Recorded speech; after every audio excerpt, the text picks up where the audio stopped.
Story நேரம் Tamil வியூவர்ஸ்க்கு hi. ஒரு mini டிராமாவை தான் மூவி வெர்ஷன்ல இன்னைக்கு நம்ம சேனல்ல பார்க்க போறோம். இந்த மூவி எப்படி இருக்க போகுதுன்னா ரொம்ப ரொம்ப கியூட்டா, அதே சமயம் செம்ம ஃபன்னியா இருக்க போகுது. அங்கங்க குட்டி குட்டியா கொஞ்சம் எமோஷனல் மொமெண்ட்ஸும் இருக்க போகுது.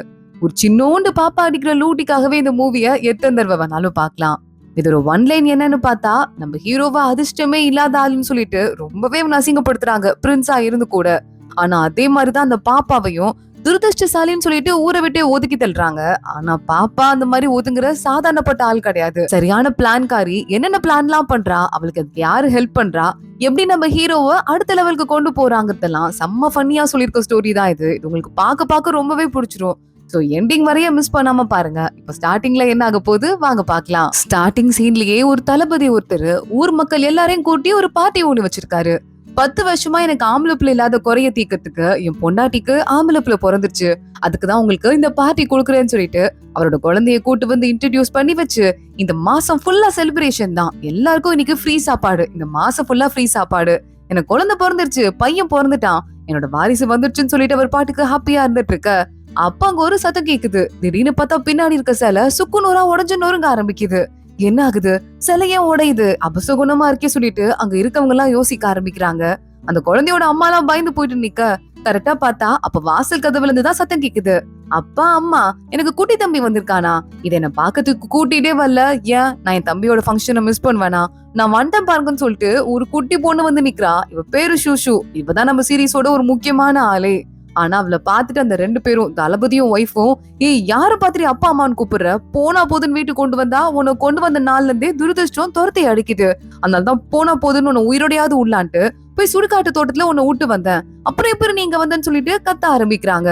அப்படி எப்படி நீங்க என்ன விட்டு வரலாம், இங்க பாருங்க நான் மியூசிக் இன்ஸ்ட்ருமெண்ட் எல்லாம் கொண்டு வந்திருக்கேன்னு கையில ஒரு நாதஸ்வரம் மாதிரி என்னையோ எடுத்து அதை வாசிக்க ஆரம்பிச்சிடுறா. பார்த்தா இவ ஒரு க்ரோ பிரின்சஸா. அந்த இடத்துல இருந்து எக்கச்சக்கமான காக்காலாம் பறந்து பறந்து உள்ள வருது.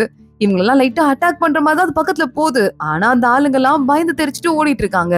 அதெல்லாம் எதை பத்தியும் கவலைப்படாம நம்ம ஷூஷு இருக்கால, ஓடுங்கடா, நான் இல்லாமலா ஃபங்க்ஷன் செலிப்ரேட் பண்றீங்கன்னு உள்ள வந்து உட்காந்துட்டு நல்லா சிக்கன் எடுத்து சாப்பிட்டு ஜாலியா என்ஜாய் பண்ணிட்டு இருக்கா. அங்க இருந்து பயந்து தெரிச்சுட்டு அத்தனை பேரும் ஓட ஆரம்பிக்கிறாங்க. அப்ப 2 குட்டி எலிங்க வந்து பேசிக்குது. நம்ம ஷூஷு இருக்கால, சரியான ஆளுன்னு சொன்னால அவளுக்கு அனிமல்ஸ் பேசுறதெல்லாம் நல்லாவே புரியுமா, அவ காதுல வாங்கிட்டு இருக்கா. இங்க கடைசி பீம் மட்டும் தான் இருக்கு. அந்த பீமும் உடஞ்சு உழுவ போகுது. நல்ல வேலை இந்த குட்டி பாப்பா வந்து எல்லாரையும் காப்பாத்திட்டா, இல்லன்னா இங்க இருக்கிற எல்லாரும் இந்த பீம் உடஞ்சு விழுந்து இறந்து போயிருப்பாங்கன்னு சொல்ல ஷூ பாக்குறா. நானும் இவங்களை காப்பாத்துறதுக்காக சொன்னா போக மாட்டாங்களேன்னு இப்படி இவங்களை மிரட்டுற மாதிரி பண்ணி துரத்தி ஓட வச்சேன். அப்புறம் நான் வருவேன், இந்த இடம் இடிஞ்சு உழுவும், நான் வந்தனாலதான் இடிஞ்சு விழுந்துருச்சுன்னு சொல்லிட்டு இங்க இருக்க முட்டாளுங்களும் தப்பா யோசிப்பாங்க. இது இன்னைக்கு நேத்தா நடக்குது, டெய்லி நடக்கிற கதை தான். காப்பாத்துற வேலை முடிஞ்சிருச்சு, நான் இங்க இருந்து கிளம்புறேன்னு சொல்லிட்டு ஷூ அங்க இருந்து போயிட்டு இருக்கா சிரிச்சுட்டே. பார்த்தா பக்கத்துல ஒரு ஹோட்டல் இருக்கு. உள்ள போனா அங்க ஒரு பிரின்ஸ் வீல் சேர்ல ஏறி நின்னுட்டு கழுத்துல கயிறை மாட்டி தொங்க பாக்குறான். இவன் தான் நம்ம ஹீரோ, பேரு ஜிங்கு. உடனே ஒரு காக்காவை கூப்பிடுறா ஷூஷு, சீக்கிரமா போய் அவனை காப்பாத்துன்னு. கயிறை கழட்டி கடிச்சே துப்பி அந்த பையனை காப்பாத்தி விட்டுருது. ஷூஷு போறா. யார் யானேன்னு சொல்லிட்டு ஊத்து பாக்குறவ பாக்கிறதுக்கு அழகா இருக்கான், பணக்காரனா இருக்கான். நமக்கு சோறு போறதுக்கு இவனோட கரெக்டான ஒரு ஆளு யாருமே இருக்காது. இனிமே இவனை நம்ம முதலாளியா ஏத்துக்கிட்டு அந்த பழைய தளபதி இருக்கானே அவனை கழட்டி விடுற வேண்டியதா சொல்லிட்டு சூஷு முடிவு பண்ணிட்டு இருக்கா. எதுக்கு என்ன காப்பாத்துற சொல்லிட்டு ஜிங்கு கேட்க, இங்க பாரியா என்ன நினைச்சிட்டு இருக்க, என்ன பார்த்து ஏன் பயந்து நடுங்குறதோ, நான் தான் எமன் மாதிரி, நானும் ஒரு மனுஷ பொண்ணுதான், மூச்செல்லாம் விடுற பொண்ணு. பாக்கிறதுக்கு அங்க குண்டு வெடிச்சதுல இருந்து எஸ்கேப் ஆகி வந்ததுல கொஞ்சம் என் உருவம் கொளறுபடியா மாறிடுச்சு, அதுக்காக என்ன மனுஷ பொண்ணே இல்லன்னு சொல்லுவ போலேன்னு சொல்லிட்டு திட்டிட்டு பக்கத்துல வந்துட்டு இருக்கா. அவன் மேல ஒரே நெகட்டிவ் அவுராவா இருக்கு. என்னது இது, இவன் மேல இவ்வளவு நெகட்டிவ் எனர்ஜி இருக்கு, பாவம் அதனால்தான் இவன் தனியா உயிரையே கொல்றதுக்கு இங்க வந்துட்டான் போலன்னு சொல்லிட்டு குட்டி ஷூஷு யோசிச்சுட்டு இருக்கா. அங்க பார்த்தா ஷூஷுவை துரத்திட்டு இந்த இடத்துக்கு அந்த தளபதியோட ஒய்ஃப்லாம் வர, உன் உயிரை காப்பாத்திருக்கேன்ல இப்போ என்ன காப்பாத்தியான்னு சொல்லிட்டு ஷூஷு ஜிங்கு பின்னாடி போய் ஒளிஞ்சுக்கிறா. ஜிங்க பாதத்தும் தளபதியோட பொண்டாட்டி அங்க இருக்க எல்லாரும் கால்ல விழுந்துடுறாங்க. தளபதி பொண்டாட்டி காண அவன் யாருன்னு சரியா தெரியல. ஆமா யாருங்க இதுன்னு சொல்லிட்டு கேட்டுட்டு இருக்கா. வாயை மூடிட்டு கால்ல உளுடி, யாருன்னு தெரியலையா, அதான் 30,000 வீரர்களை கூட்டு போயிட்டு சண்டை போடுறதுக்கு போன இளவரசர். 30,000 வீரர்களும் இறந்து போயிட்டு இவர் ஒருத்தர் மட்டும் திரும்பி வந்தார்ல, ஞாபகம் இல்ல, அந்த அளவுக்கு துரதிருஷ்டசாலி. இந்த ஆளை யாருமே பக்கத்துலயே வர விட மாட்டாங்க, ஏன்னா வந்தா நமக்கும் அந்த அதிர்ஷ்டம் ஓட்டிக்குமோன்னு சொல்லிட்டுதான், அதனால நம்மளும் அப்படியே ஓடி போயிடலான்னு சொல்ல, ஓ ராயல் பிளட்டா, அதனால்தான் காசு பணம் எக்கச்சக்கமா இருக்கு போல, இவரை விடவே கூடாதுன்னு சொல்லிட்டு பக்கத்துல ஷூ போறா. என்னையா பேசிட்டு இருக்கீங்க எல்லாரும், இனிமே தளபதி உன்னை நான் டிவோர்ஸ் பண்றேன், இவர் தான் என்னோட புது அப்பான்னு சொல்லிட்டு, அப்பா நம்ம இங்க இருந்து போலாமான்னு கேட்க, உன்னை நான் கூட்டு போறேன்னு எப்ப சொன்னேன்னு சொல்லிட்டு அங்க இருந்து கிளம்பி ஜிங்கு மட்டும் போயிடுறான். ஏண்டி அந்த இளவரசர் இருக்கான்னு சொல்லிட்டு என்னமா ஆட்டா அண்ணன் இப்ப நல்லா வசமா மாட்டினியான்ட்டு அந்த தளபதியோட ஒய்ஃப் இவ்வளவு அடிக்கிறதுக்கு வந்துட்டு இருக்க. ஷூ பயந்து போய் நிக்கிறா. கையில கட்டையை எடுத்துட்டு ஆளாளுக்கு வந்துட்டு இருக்காங்க. கரெக்டா அந்த நேரத்துக்கு அப்பன்னு பார்த்து பிரின்ஸ் அங்க வந்துடுறான். மறுபடியும் நம்ம ஜிங்கு அங்க இருக்கிற அத்தனை பேரையும் அடிச்சு போட்டு சாட்டையில நம்ம ஷூவை காப்பாத்துறான். எல்லாரும் என்னதான் துரதிருஷ்டசாலின்னு சொல்லிட்டு இருப்பாங்க. ஆனா என்னை விட அதிகமா பயந்து ஓடுற ஒன்ன மாதிரி ஒரு பொண்ணு பாத்துட்டு என்ன கூட்டு போறதுக்கு மனசுல, அதான் நான் உன்னை கூட்டு போவான்ட்டேன்னு சொல்ல, அப்பா வாங்கப்பா போலாம், வாங்க வாங்க என் பேர் ஷூன்னு சொல்லிட்டு கூட்டு போயிட்டு இருக்கா. அவள என் கூட சேர்ந்துட்டீங்கல்ல, இனிமே உங்களுக்கு நல்லது மட்டும் தான் நடக்கும். இதோ இந்த நாய்ங்க எப்படி போனா எனக்கு என்ன, எங்களுக்கு ஆனா தண்டனை கொடுத்தே தீரணும். என்ன எத்தனை நாள் தெரியுமா சுடுகாட்டுல தூக்கி போட்டு அங்க பயப்பட வச்சிருந்தாங்க. இவங்களே எங்க தூக்கி போடுங்கன்னு சொல்ல, அங்க போடாதீங்க நிறைய இருக்கும், எங்களால தாங்கிக்க முடியாதுன்னு சொல்லிட்டு அதுங்க ரெண்டும் கத்த ஆரம்பிக்குதுங்க. தூக்கி போடுங்கன்னு சொல்லிட்டு அங்க இருந்து ஷூவை கூட்டிட்டு கிளம்பி நம்ம ஜிங்கு போயிட்டு இருக்கான். ஜிங்கோட வீல் சேரை தள்ளிட்டு ஷூவும் போயிட்டு இருக்கா. ரெண்டு பேரும் இந்த ஜிங்கோட வீட்டுக்கு போனதுக்கு அப்புறம் பார்த்தா வாசல்ல காக்கா கூட இல்ல. பிரின்ஸ்ன்னு சொன்னீங்க, கழுத சாப்பிட்டு இருக்குன்னு சொல்லிட்டு ஷூ பாக்குறா. வீட்டு கதவை ஓபன் பண்ணிட்டு வீட்டு மேனேஜர் பாக்குறாரு. இளவரசே வந்துட்டீங்களான்னு சொல்லிட்டு வேகமா ஓடி வந்து நிக்கிறாரு. வீட்டு மேனேஜர் வந்துட்டாரா. அடுத்து நம்ம ஜிங்கோட அசிஸ்டன்ட் அவனும் ஓடி வரான். எங்க போனீங்க, உங்களை தேடி தேடி நாங்க அலைஞ்சிட்டு இருந்தோம்னு சொல்ல, அப்பா யார் பாவங்கன்னு சொல்லிட்டு ஷூ கேக்குறா. அப்பாவா, இளவரசர் ரொம்ப பவர்ஃபுல்லான ஆள் தான், ஆனா இவ்வளவு சீக்கிரம் குழந்தை பிறந்து பெரிய ஆளாம வரும்னு சொல்லிட்டு நான் எதிர்பார்க்கவே இல்லைன்னு சொல்ல, ஜிங்கு பாக்குறான். அறிவின் ஏதாவது இருக்கா இல்லையா, இந்த பிள்ளைய நான் ரோட்ல இருந்து எடுத்துட்டு வந்தேன்னு சொல்ல வேகமா ஓடி போயிட்டு ஷூ மேல ஏறி உட்காந்துக்கிறா கால்ல. ஆனா ஜிங்கு பாக்குறான், எல்லாரும் திட்டுறாங்க, ஆனா என் கால இத்தனை வருஷமா சொரணையே இருந்தது இல்ல அந்த போருக்கு அப்புறமா. ஆனா அவ ஏறி உட்காந்தோன்னு எனக்கு வலிக்க ஆரம்பிக்குது. எதனால, இவள்கிட்ட ஸ்பெஷல் பவர் ஏதாவது இருக்கான்னு சொல்ல, அப்பா யார் பேசுதே நீங்க கண்டுக்காதீங்க, கண்டிப்பா உங்களுக்கு எல்லாமே நல்லபடியா நடக்கும்னு சொல்ல, என் கூட ஸ்டடிக்கு வா, கொஞ்சம் வேலை பார்க்க வேண்டி இருக்குன்னு சொல்லிட்டு ஜிங்கு கூப்பிடுறான். ஸ்டடிக்கா, அப்பா நான் சின்ன பொண்ணுப்பா, பசிக்கோல எனக்கு இவ்வளவு தூரம் கஷ்டப்பட்டு வந்திருக்கோம், கிச்சனுக்கு தானே போகணும்னு சொல்லிட்டு கேட்டு நல்லா ஐஸ் போட்டுட்டு இருக்கா. எங்க மேனேஜர் பாக்குறாரு, இந்த பொண்ணு வந்ததுக்கு அப்புறமா நம்ம இளவரசரோட முகத்துல முதல் தடவையா ஒரு சிரிப்பு வந்திருக்கு, அதுக்காகவே இந்த குட்டி பொண்ணு என்ன சொல்றாளோ அதெல்லாமே கேட்கணும்னு சொல்லிட்டு மேனேஜர் உள்ள போறாரு. அம்மா ஜிங்க எங்க சிரிச்சாரு, நானும் பார்த்தேன், மூஞ்சில சிரிப்பையே பாக்கலேன்ட்டு அசிஸ்டன்டும் போயிட்டு இருக்கான். எங்க நம்ம ஜிங்கு தனியா உட்காந்துட்டு இருக்கும் போது அவனுக்கு ஒரு கனவு மாதிரி வருது. போர் முடிச்சுட்டு அவன் வரும்போது அவனை பத்தி எல்லாரும் கேவலமா பேசினாங்க போல. நீலாம் மனுஷனா, 30,000 பேரை கொண்டு நீ மட்டும் உயிரோட வந்திருக்க, என் பையன் இறந்துட்டான், என் தம்பி இறந்துட்டான்னு சொல்லிட்டு ஆளாளுக்கு ஏதோ பேசிட்டு இருக்காங்க. அப்ப அவங்க அம்மா கைய நீட்டுறாங்க. ராணின்னு சொல்லிட்டு ஜிங்க கைய கொடுக்கறதுக்காக போயிருக்கான். உன்ன மாதிரி கேவலமான துரதிருஷ்டசாலிய எங்க வாழ்க்கையிலே பார்த்தது இல்ல, நீ இருக்கிறது எங்களுக்கே அசிங்கம், நீ உயிரோட இருக்க வரைய என் பக்கத்துல கூட வராதுன்னு சொல்லிட்டு ராணியும் திட்டிருக்காங்க. ராஜாவும் திட்டி விட்டுருக்காரு. எல்லாரும் இறந்து போயிருக்காங்க, நானும் இறந்து போயிருந்திருக்கலாம்னு சொல்லிட்டு ஜிங்கு பயங்கரமா யோசிச்சிருந்திருக்கான். அப்போ இப்ப பார்த்தா திடீர்னு அந்த வலி கொஞ்சமா குறையிற மாதிரி இருக்கு. ஜிங்கு கண்ணை திறந்து பாக்குறான். ஷூ தான் பக்கத்துல நிக்கிறா. நீங்க கவலைப்படாதீங்கப்பா, உங்க மேல இருக்க அந்த கிரீஃப்லாம் நான் எடுத்து விடுறேன்னு கையில இருந்து பவர் கொடுத்துட்டு இருக்கா. குடுக்க நம்ம ஜிங்கோட கால் கொஞ்சமா நல்லாகிற மாதிரி இருக்கு. அந்த ரிக்ரெட்ல தான் அவனுக்கு கால் ரொம்ப முடியாம போயிடுச்சு போல, நிறைய எனர்ஜி போயிடுச்சுப்பா, ரொம்ப டயர்டா இருக்குன்னு சொல்லிட்டு ஷூ மேலேயே படுத்து தூங்க ஆரம்பிக்கிறா. ஷூவை பார்க்கும் போது கொஞ்சம் அவனுக்கு பாசம் அதிகமாயிட்டே இருக்கு. அடுத்த நாள் பார்த்தா ஷூக்கு பிடிச்சதெல்லாம் சமைச்சு வைக்க சொல்லிருக்கான். ஷூ நல்ல டைனிங் டேபிள் மேல ஏறி உட்காந்துட்டு வாழ்க்கைனா இப்படிதான் வாழணும், நல்ல ஜாலியான வாழ்க்கை என்னோடதுன்னு சொல்லிட்டு சாப்பிட்டுட்டு இருக்கா. ஜிங்கு அவளை பார்த்து சிரிச்சுட்டு மேனேஜர்லாம் ஹாப்பியா இருக்காங்க. அடுத்து பக்கத்துல இருக்க ஃபிஷ் எடுத்து வாயில வைக்க, என்ன கேவலமா இருக்கு, எனக்கு அங்க இருக்கிறது பிடிக்கலனா என்ன துரத்தி கூட விட்டுருங்க, மட்டமான சாப்பாடுலாம் இப்படி போடாதீங்கன்னு சொல்ல ஜிங்கு சாப்பிட்டு பாக்குறான். என்ன மீன் ஒரு மாதிரி நல்லாவே இல்லைன்னு கேட்டுட்டு இருக்கான். மேனேஜர் பாக்குறாரு, தம்பி நம்மளோட இடத்துல இருந்தான்ப்பா நான் புடிச்சேன், இப்பதான் புடிச்சேன், ஃப்ரெஷ் மீன் தான்ப்பா, நான் தான் குக்கிங் எல்லாம் பண்ணேன், இதுல விஷம் எல்லாம் எதுவும் இல்லைன்னு சொல்ல, அப்படியா கதைன்னு சொல்லிட்டு ஷூ கையில இந்த பிபி எடுத்துட்டு கிளம்பி போயிட்டு இருக்கா. உள்ள போய் பாக்குறா, ஓஹோ இங்கதான் எவனோ நமக்கு பிளாக் மேஜிக் செஞ்சு வச்சுட்டு போயிருக்கானா, அதான் இந்த இடத்துல இவ்வளவு நெகட்டிவ் எனர்ஜி இருக்கு, சாப்பாட்டுலயும் அது ரிஃப்ளெக்ட் ஆகுது, இதுல இருக்க எல்லா தண்ணியையும் காலி பண்ணுங்கன்னு சொல்லிட்டு ஷூ சொல்றா. இதெல்லாம் காலி பண்றதுக்கு 1 மாசத்துக்கும் மேல ஆகுமான்னு சொல்ல, 1 மாசத்துக்கும் மேல ஆகுமா, அந்த அளவுக்குலாம் நமக்கு டைம் கிடையாதுன்னு சொல்லிட்டு கையில இருந்து இந்த பிபி எடுத்து வாசிக்க ஆரம்பிக்கிறா. வாசிக்க ஆரம்பிச்சதும் தண்ணி எல்லாம் கொஞ்சம் மேல பறக்க ஆரம்பிக்குது.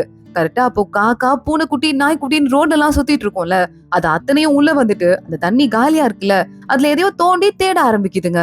பார்த்தா அந்த பிளாக் மேஜிக் பண்றதுக்கு என்னெல்லாம் ஐட்டம் கொண்டு வந்து வைப்பாங்களோ அது எல்லாத்தையுமே அந்த காக்கா எல்லாம் தூக்கி போட்டுறது கொண்டு வந்து வெளியே.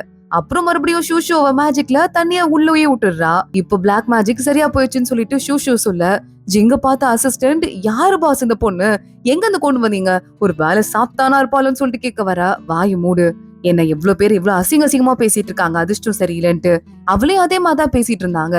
இப்போ அந்த புள்ள ஒரே நாள்ல இந்த இடத்துல என்ன பாதிப்பு இருக்குன்னு கண்டுபிடிச்சிருக்கா.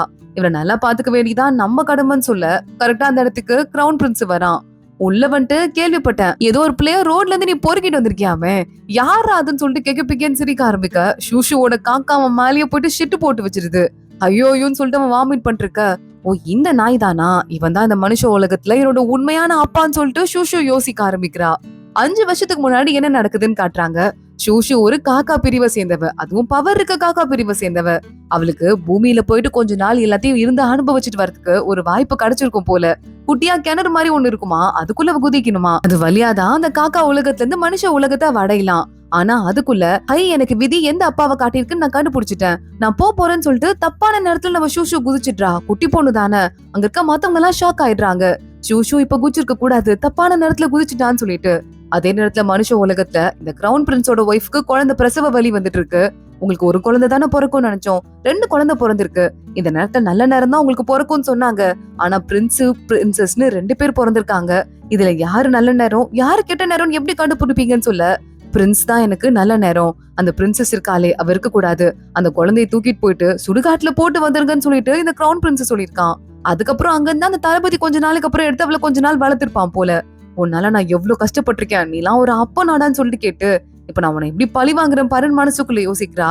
வேணும்னே பிளான் பண்ண ஆரம்பிக்கிறா. அப்பன்னு பார்த்து இந்த கிரவுன் பிரின்ஸ் ஜிங்க பார்த்து, ஏன்பா உனக்கு ஏற்கனவே அதிர்ஷ்டம் இல்ல, இதுல கால் வர வராம போயிடுச்சு, ஊர் மக்கள்லாம் உனக்கு காரி துப்புறாங்க. இதே இடத்துல நான் இருந்திருந்தேன்னா ஒரு பெரிய குழியா தோண்டி உள்ள போய் புதஞ்சு செத்து போயிருப்பேன். உன்ன மாதிரி நெஞ்ச நிமித்திட்டு வாழ்ந்திருக்க மாட்டேன், புள்ளைய தத்தெடுக்கிற ஆளப்பாரு அப்படின்னு சொல்லிட்டு அவன் நக்கலா பேச ஆரம்பிக்க, அங்கிள் நீங்க சொல்றது கரெக்ட் தான், இந்த வீட்டுல எனக்கு சாப்பாடு கூட சரியா போட மாட்டேங்கிறாங்க, எனக்கு இங்க இருக்கவே பிடிக்கல, ஆனா உங்களை பார்த்தா ரொம்ப பெரிய ஆள் மாதிரி இருக்குன்னு சொல்லிட்டு நம்ம ஜிங்கையும் பாக்குறா. ஆமான்னு சொல்லு, ஓகேன்னு சொல்லிட்டு கூட டிராமா போடுன்னு சிக்னல் காட்டிட்டு இருக்கா. ஜிங்கு பாத்துட்டு, உன்னை போய் எங்க எடுத்து காப்பாத்தி கூட்டு வந்தேன் பாரு, எல்லாம் என்ன சொல்லணும், வால் எடுத்துட்டு வாங்க, இந்த பிள்ளைய இங்கே வெட்டி சேவரன்னு சொல்ல, எதுக்கு சின்ன பொண்ணு அடிக்கிறதுக்கு போறேன்னு கிரவுன் பிரின்ஸ் அவனை எதிர்த்து பேசுறதுக்கு வந்துடுறான். உன் உயிரை நான் காப்பாத்துறேன்னு சொல்லிட்டு கிரவுன் பிரின்ஸ் நம்ம ஷூஷுவை பார்த்து சொல்றான். அங்கிள் அப்ப எனக்கு ஏதாச்சும் கொடுப்பீங்களா, நீங்க கிரவுன் பிரின்ஸ் தானே, உங்கள்ட்ட வேல்யூபிளா ஏதாவது இருக்கும் இல்லன்னு கேட்க, இந்த ஜேடு டோக்கன் அப்புறம் இந்த விசிறி வச்சுக்கோன்னு சொல்ல, அவ்வளவுதானா நீங்க தான் அவ்வளவு பெரிய பவர்ஃபுல்லான கிரவுன் பிரின்ஸான்னு சொல்லிட்டு ஷூஷு வேணும்னே கேட்டு வாங்கிட்டே இருக்கா. இந்த ட்ரெஸ் இருக்கு பாரு, இதோட வேல்யூ 500 தங்க காசு, வச்சுக்கோன்னு சொல்லிட்டு சட்டையை கூட கழட்டி போடுறான். மறுபடியும் அவ்வளவுதானான்னு கேட்க உள்ள ஒரு கோட்டு போட்டிருக்கான், அதையும் கழட்டி போட்டுட்டு இருக்கான். என் வாழை கொண்டு வாங்க, அதையும் இந்த பொண்ணு குடுக்குறேன். செருப்பு இருக்கு பாருங்க, இதையும் வச்சுக்கோங்க. ஆனா இதெல்லாம் அவனால கொடுக்க முடியாது ஜிங்கால, நான் தான் பெரிய ஆளு, நான் தான் கிரவுன் பிரின்ஸ்ன்னு சொல்லிட்டு இப்ப என்ன முடிவு பண்ணிருக்க, நான் தானே கேத்துன்னு சொல்லிட்டு அவன் கேட்க ஷூ பாக்குறா. ஐயோ உன்னை வச்சு நான் காமெடி பண்ணி விளாண்டாயா, அது கூட தெரியாம எல்லாத்தையும் கழட்டி போட்டிருக்க, சரியான மானங்கட்டவனா இருப்பான் போலப்பா அப்படின்னு சொல்லிட்டு நம்ம ஜிங்க பார்த்து கேட்க, நம்ம கிரவுன் பிரின்ஸ வீட்டை விட்டு வெளியே அனுப்புங்க பாக்கலாம்னு சொல்லிட்டு ஜிங்கும் சொல்றான். கிரவுன் பிரின்ஸ அதே நேரமா வீட்டை விட்டு வெளியே அனுப்பிடுறாங்க. அதே அரகுற ட்ரெஸ்ஸோட அவனை பார்க்க வெளியே இருக்க ஊர் மக்கள்லாம் யாராது இவன் கிரவுன் பிரின்ஸான்னு காரி துப்பிட்டு இருக்காங்க. வேற வழியே இல்லாம அசிங்கப்பட்டு அவமானப்பட்டு கிரவுன் பிரின்ஸும் அங்க இருந்து ஓடி போயிடுறான். இங்க ஷூ காசு எல்லாம் எடுத்துட்டு அதான் கிரவுன் பிரின்ஸ் நிறைய காசு கொடுத்துட்டு போயிருக்கான்ல, இதெல்லாம் எதை வச்சு எந்தெந்த செலவெல்லாம் சமாளிக்குதுன்னு சொல்லிட்டு இருக்கா. இதெல்லாம் எனக்கு சாப்பிடுறதுக்கு, இந்த மீதி காசை வச்சு என்ன பண்ற, அரண்மனையில நிறைய பிரச்சனை இருக்கு, அந்த பிரச்சனையெல்லாம் முதல்ல தீத்துரு, நீ உயிரோடு இருந்தாதான் என்னால நிறைய நாள் சாப்பிட முடியும், உன்னை வச்சுதான் நானு பெரியவளாகத்துக்கு இன்வெஸ்ட்மெண்ட் பண்ணிருக்கேன், புரியுதா பிரின்ஸ் நான் சொல்றதெல்லாம் அப்படின்னு சொல்லிட்டு கேட்க, ஜிங் அவளை பார்த்து சிரிக்க ஆரம்பிக்கிறான். சரியான வெள்ளிக்காரியா இருப்பா போல இந்த பாப்பான்ட்டு. ஷூவும் ஜிங்கும் பேசிட்டே சாப்பிட்டுட்டு இருக்கும் போது ராஜாவோட அசிஸ்டன்ட் அங்க வரான். கிரவுன் பிரின்ஸுக்கு உங்க கூட இருக்க அந்த குழந்தைனால ஆபத்து வந்துருச்சான், அதனால ராஜா நாளைக்கு உங்களை அரசவைக்கு குழந்தைய கூட்டிட்டு வர சொல்லிருக்காருன்னு சொல்ல ஜிங்க ஓகேன்னு சொல்லிடுறான். அடுத்த நாள் காலையில இவங்க வரத்துக்குள்ள இந்த கிரவுன் பிரின்ஸ், அப்பா நீங்க எனக்கு நீதி வாங்கி தந்தே ஆகணும், குழந்தைங்கிறதால ஒண்ணும் பண்ணாம விட்டேன், ஆனா அது குழந்தைங்கிற பேர்ல இருக்க குட்டி சாத்தாம்பா, அது என்னென்னலாம் பண்ணுச்சு தெரியுமாப்பா அப்படின்னு அழுவுறவன் பாதியிலே டயலாக மறந்துடுறான். பின்னாடி ஒரு மினிஸ்டர் தான் இவனுக்கு தொடுப்பு போல, அந்த ஆளு பேப்பரை தூக்கி போட, அது குழந்தையே கிடையாதுப்பா, அது ஒரு சாத்தாம்பா, சாத்தான மன்னிச்சு யாராவது நாட்டுக்குள்ள விட்டு வைப்பாங்களாப்பா, எப்படியாவது அதை கொல்ற வழிய பாருங்கப்பான்ட்டு இவன் பாட்டுக்கு ராப்பிங் பாடுற மாதிரி பாட்டு பாட, அம்மா ராப்பிங் பண்ற மாதிரியே பாட்டு பாடினல, யார் இப்ப மியூசிக் போட்டதுன்னு கேட்டு கிரவுன் பிரின்ஸ் திரும்பி பாக்குறான். பார்த்தா அங்க ஜிங்க கூட்டிட்டு ஷூஷா தான் வீல் சேரை தள்ளிட்டே வந்துட்டு இருக்கா. அவதான் அந்த மியூசிக்க போட்டதும். இவனை பார்த்ததுமே கிரவுன் பிரின்ஸ்க்கு முகமே மாறுது. ராஜா நம்ம ஜிங்க பார்த்துட்டு 3 வருஷத்துக்கு அப்புறமா, அந்த வார் முடிஞ்சதுக்கு அப்புறமா இப்பதான் பாக்குறாரு போல.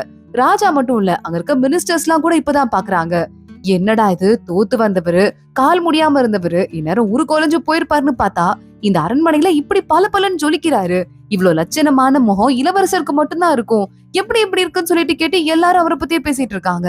ஜிங்கூர் மாதிரி லைட்டா அப்செட் ஆக ஆரம்பிக்கிறான். ஷூ போயிட்டு கையை பிடிச்சிட்டு, அப்பா கவலைப்படாதீங்க, நான் தான் இருக்கேன்ல, நான் உங்களை பாத்துக்கிறேன்னு சொல்லிட்டு ஆறுதல் சொல்லிட்டு இருக்கா.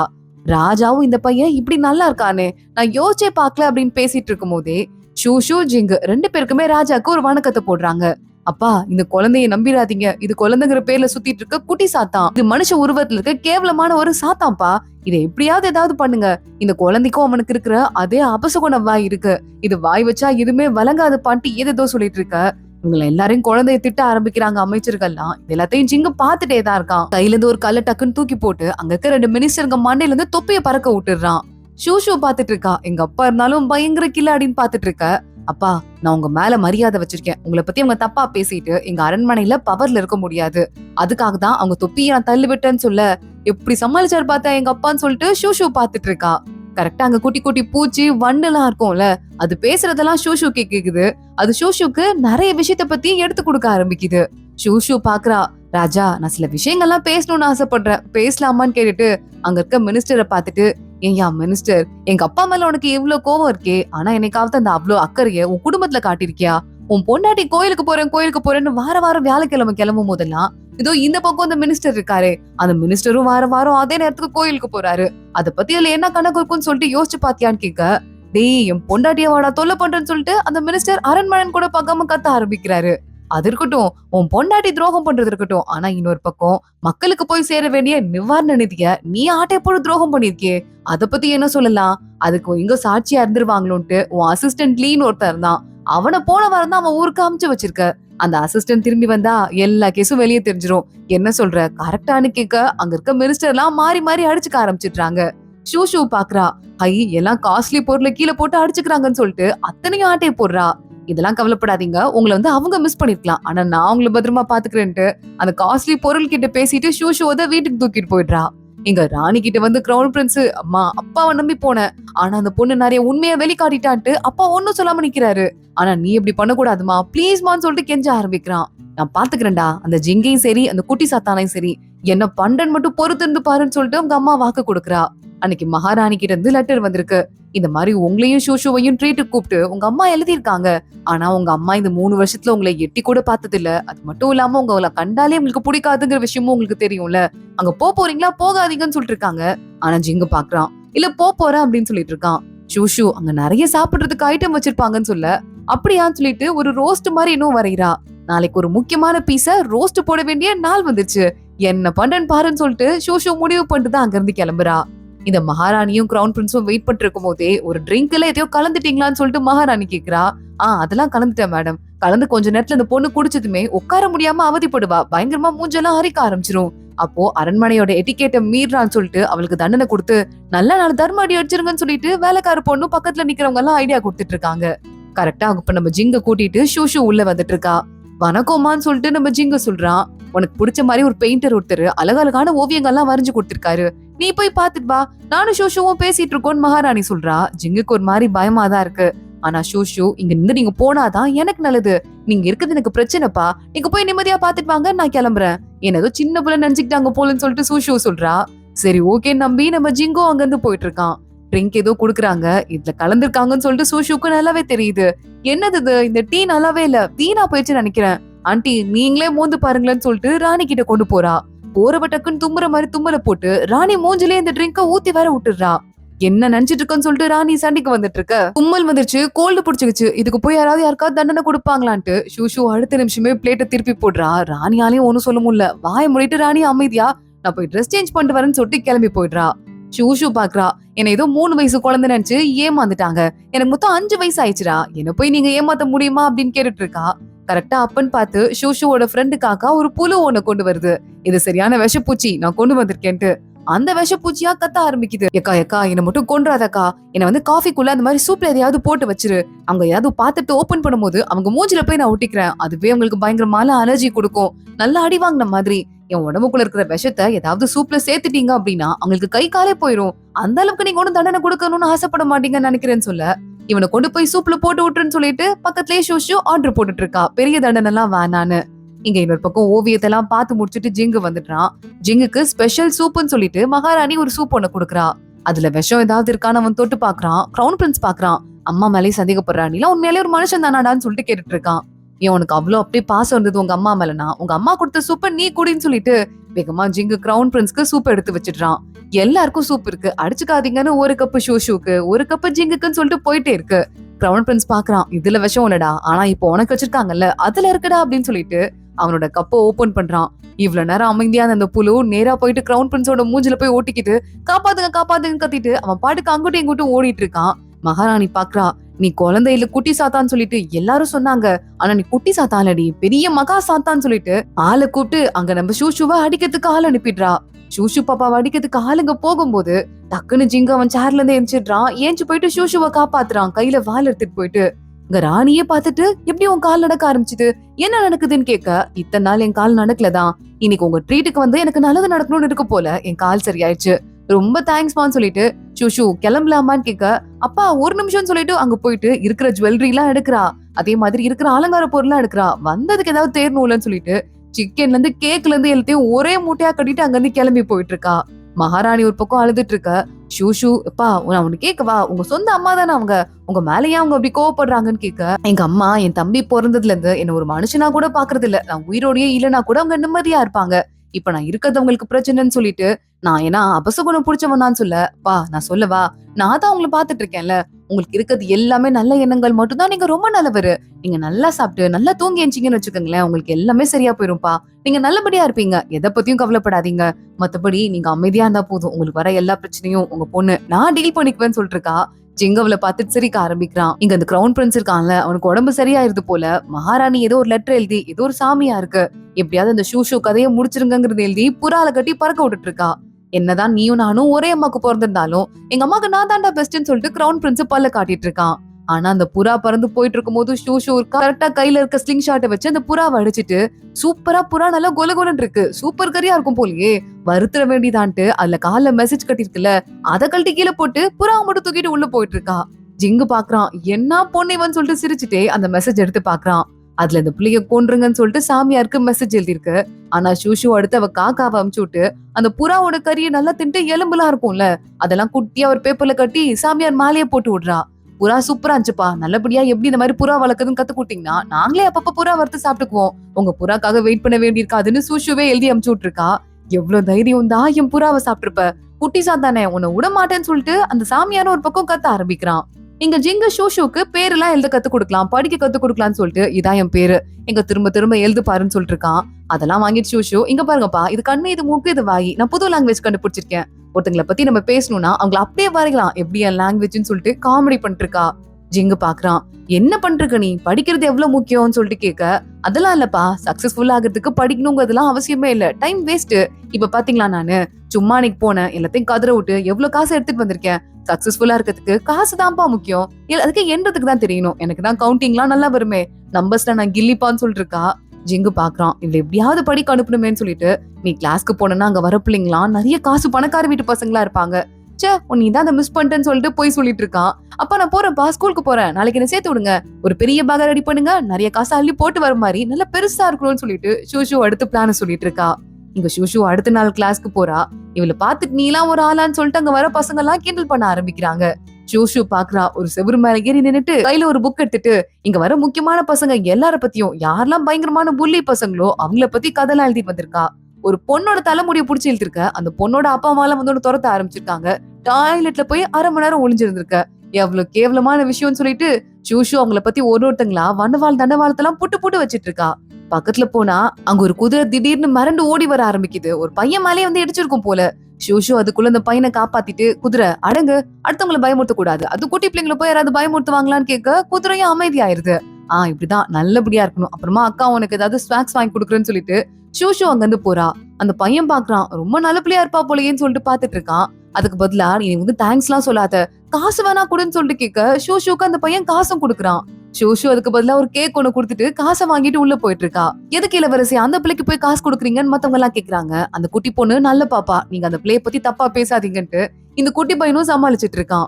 ஷூவை யாராவது புலி பண்ணுவாங்களோன்னு நம்ம ஜிங்கல இருந்து மேனேஜர் அசிஸ்டன்ட் எல்லாரும் நிக்க, நீங்க ஷூவை புலி பண்ணிடுவாங்களா, ஷூ அங்க இருக்கிற பசங்க எல்லாம் உயிரோட விட்டா சரின்னு மேனேஜர் சொல்லிட்டு இருக்காரு.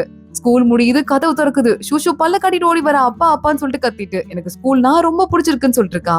ஷூஷுவை அடுத்து நம்ம ஜிங்கு கூட்டிட்டு மறுபடியும் அரண்மனைக்கு போறான். அவங்க அப்பா கூப்பிட்டுருப்பாரு போல ராஜா. ஷூஷு அப்பயும் வாய் அடங்காம, என்ன ராஜா இது, நீங்க பெரிய ராஜா தான், ஆனா இந்த இடத்துல லைட்டா தூசியா இருக்கு, இந்த இடத்துல லைட்டா செவரு உடைஞ்ச மாதிரி இருக்கு, உங்களுக்கு இன்னும் கொஞ்சம் காசு செலவு பண்ணணும்னு நினைக்கிறேன்னு சொல்ல, நீ வாய் மூட மாட்டியான்னு சொல்லிட்டு ராஜா கத்திட்டு இருக்காரு. அப்பா தப்பா எடுத்துக்காதீங்க, இவ அப்படிதான் கொஞ்சம் ஓவரா பேசுவான்னு சொல்லிட்டு ஜிங்கு சப்போர்ட் வாங்கிட்டு இருக்கான். அதே மாதிரி உங்க அரியணைக்கு அடியில கூட ஏதோ ஒண்ணு இருக்கு ராஜா, அது என்னன்னு பாத்தீங்களா அப்படின்னு சொல்லிட்டு கேக்குறான். பார்த்தா ஜுவல்லரி எல்லாம் யாரோ அரியணைக்கு அடியில ஸ்லாபு கீழே ஒளிய வச்சிட்டு இருக்காங்க. குட்டி குட்டி எலிலாம் இருந்துட்டு அதெல்லாம் வேகமா கொண்டு வந்து கொடுத்துட்டு இருக்கு. என்ன நடக்குதுங்கன்னு சொல்லிட்டு ராஜாவே கேட்க ஆரம்பிக்கிறாரு. இதெல்லாம் போன ராஜா வச்சிருந்த சொத்து, அதெல்லாம் இங்க இருந்து அரண்மனையில ஆட்சி மாறும் போது ஒன்னு ஒரு நேரத்துக்கு காலி ஆயிடுச்சு. அதுக்கப்புறமா இதெல்லாம் இந்த எலிங்க தான் கொண்டு வந்து உள்ள போட்டு வச்சிட்டு இருக்குங்க. இப்ப நான் சொன்னதால எடுத்து கொடுத்துருச்சுங்கன்னு சொல்ல ராஜா பாக்குறாரு.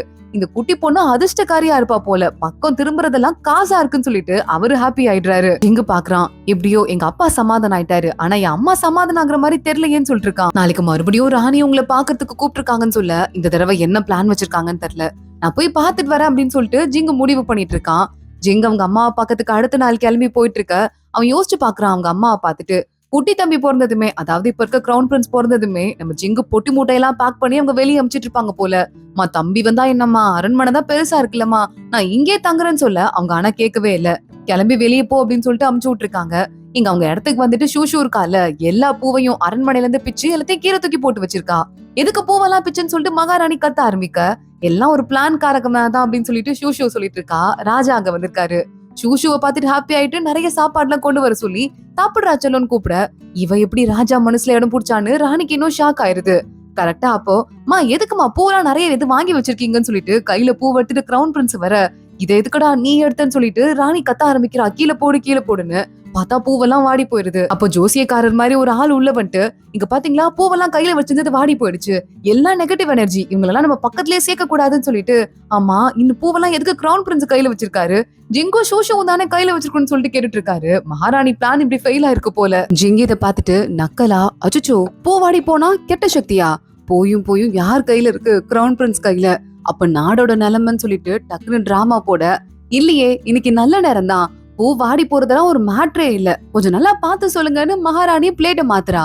உடனே இந்த ஆளு பாத்துட்டு, ஆமா ஆமா இன்னைக்கு ராஜாவோட பர்த்டே, எது நடந்தாலும் நல்லது மட்டும்தான், கெட்டதே எதுவும் வராதுன்னு சொல்லிட்டு அங்க ஒரு பொய் மான், சாதாரண மானுக்கு இது யூனிகார்ன் மாதிரி மேக்கப் எல்லாம் போட்டு அங்க பாருங்க சொர்க்கத்துல இருந்து மானே அனுப்பி வச்சிட்டு இருக்காங்க. இதை விட நல்ல நேரம் வேற ஏதாவது இருக்குமோன்னு சொல்லிட்டு டாபிக்கே மாத்திட்டு இருக்கான் அந்த சாமியாரும். மகாராணியும் செம்ம பிட்டு அப்படின்னு நல்லா பல்ல காட்டி பாத்துட்டு இருக்கா.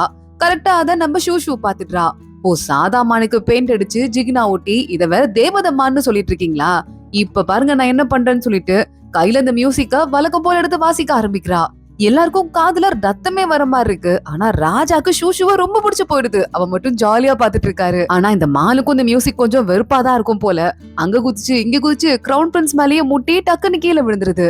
கிரவுன் பிரின்ஸ காப்பாத்துறதுக்கு ஆளுங்க எல்லாம் பக்கத்துல ஓடி போயிட்டு இருக்காங்க. அந்த நேரம் பார்த்து மான் ஒரு சிலுப்புறதுல ஓடி போறதுக்கு அது மேல ஒட்டி இந்த பெயிண்டிங் ஜிகினாலாம் கீழே கொட்டி சாதா மான்னு வெளிப்படையா தெரிய ஆரம்பிக்குது. என்ன ஏமாத்த வேலை, என் பர்த்டேன்னு காரணம் காட்டி என்னைய ஏமாத்திட்டு இருக்கீங்களான்னு சொல்லிட்டு ராஜா ஒரு பக்கம் கத்த ஆரம்பிக்கிறாரு. உடனே ஷூ பாக்குறா, ராஜா உங்களோட உண்மையான அதிர்ஷ்டமே உங்க பேத்தி நான் இருக்கேன்ல அதான் சொல்லிட்டு கையில வேகமா அந்த மியூசிக் இன்ஸ்ட்ருமெண்ட் எடுத்து வாசிக்க ஆரம்பிக்கிறா. அங்க புனித பறவைகள்லாம் வந்து ராஜாவை சுத்தி சுத்தி வட்ட போட்டுட்டு இருக்கு. பாத்தீங்களா அதிர்ஷ்டம் அதிர்ஷ்டம் எல்லாரும் பேச ஆரம்பிக்கிறாங்க.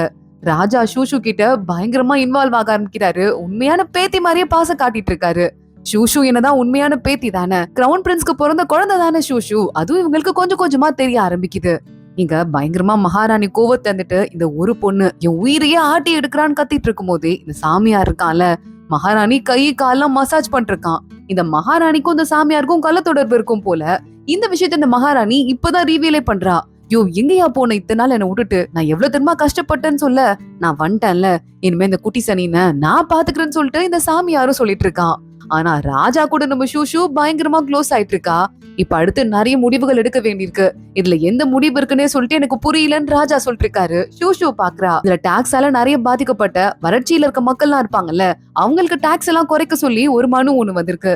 அம்மா தாத்தா இதை நீங்க பண்ணுங்க, இதை நீங்க பண்ணீங்கன்னா நீங்க தான் டாப்னு சொல்ல ராஜா பாக்குறாரு. நானும் அதை தான் யோசிச்சுட்டு இருந்தேன், அதையே ஃபர்ஸ்ட் அமல்படுத்திடலான்னு சொல்லிட்டு இருக்காரு. பக்கத்துல சீல் இருக்கு. ஷூ எடுக்கிறா.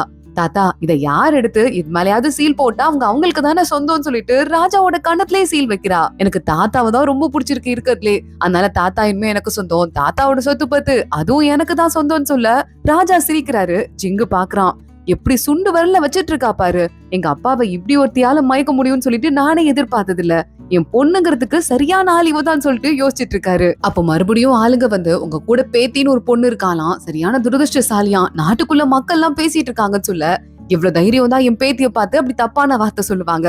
என் பையனை பத்தி அவங்க அப்படி சொன்னதுக்கே நான் என் பையனை ஒதுக்கி வச்சிருக்க கூடாது, பெரிய தப்பு பண்ணிட்டேன். எங்க பாருடா, இனிமே உனக்கு எல்லா ராஜ பொறுப்புகளையும் மறுபடியும் கொடுக்குறேன், நீ மறுபடியும் உன் வேலையெல்லாம் ஆரம்பிக்கலாம், புரியுதான்னு சொல்லிட்டு ராஜா ஜிங்கையும் பார்த்து சொல்லிடுறாரு. ஜிங்கு வேகமா நன்றிப்பா அப்படின்னு சொல்லிட்டு தேங்க்ஸ் சொல்லிட்டு இருக்கான். இன்னொரு பக்கம் இந்த மகாராணிக்கு கிரவுன் பிரின்ஸ் போய் அம்மா தானே போய் மசாஜ் எல்லாம் பண்ணி விட்டுட்டு இருக்கான்.